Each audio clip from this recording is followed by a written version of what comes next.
ఒక పక్కేమో కేసీఆర్కి నిద్ర పట్టట్లేదు, ఒక్కొక్క ఎమ్మెల్యేలు ఎమ్మెల్సీలు జారుకుంటున్నారు.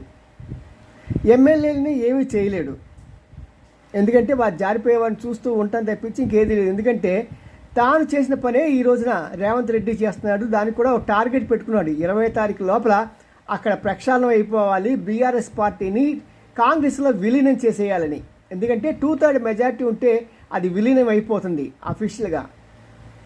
మరి అప్పుడు కేసీఆర్ గారికి ఏ పదవి ఉంటుందో ఏమో తెలియదు. మరి కేటీఆర్ గారు మరి హరీష్ రావు గారు అంతా కూడా వాళ్ళ యొక్క స్ట్రాటజీని మార్చుకోవాల్సిన సమయం ఆసన్నమైంది.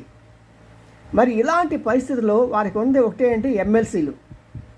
ఈ ఎమ్మెల్సీలకి వాళ్ళకి ఎక్కడ ఏది దక్కుతుందో అనే భయంతో కుళ్ళుతో అసలు ఈ సభని మీరు తీసేయండి అని ప్రభుత్వానికి విజ్ఞప్తి చేస్తున్నారు, రద్దు చేయండి అని.